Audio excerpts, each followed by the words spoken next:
Eastside woman is furious about more trash being dumped behind her home that didn't dump there. She tells that she did not dump there, rather, and she tells News 4 Tucson the city has already made her pay once, and now she's worried she's going to be forced to pick up the tab yet again.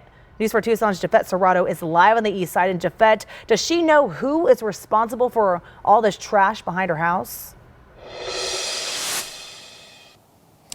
It's very unclear right now, Monica. The homeowner tells me the trash was dumped outside a garbage bin that she shares with at least two of her neighbors. I talked with her and the city. Here's what they had to say. Well, with the holiday, I expected a lot more trash. So this is what I expected for the holiday. Not all this. Virginia Weeks is pointing to the mattress and cabinet she says was illegally dumped outside her home this past Christmas.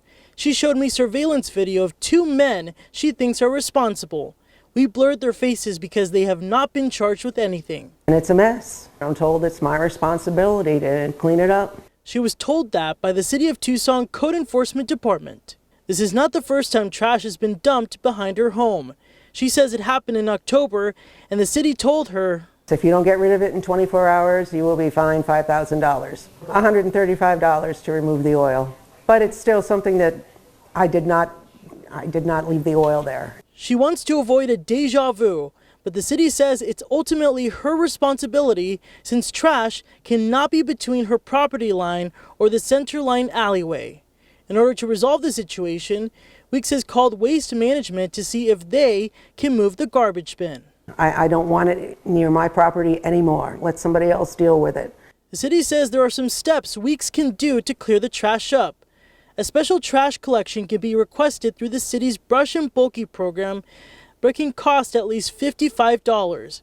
Or she can report the trash as illegal dumping through code enforcement. Weeks tells me she is not so hopeful about the future in her home that she barely moved into nearly a year ago. If I could afford to move, I'd move. In terms of a free solution to all this, the city says their brush and bulky program does come to her neighborhood here to pick up stuff like mattresses or wood, but that is not scheduled until May of next year. And in terms of a solution to all of this, the city says the code would have to be amended and then solutions would have to be looked into after that.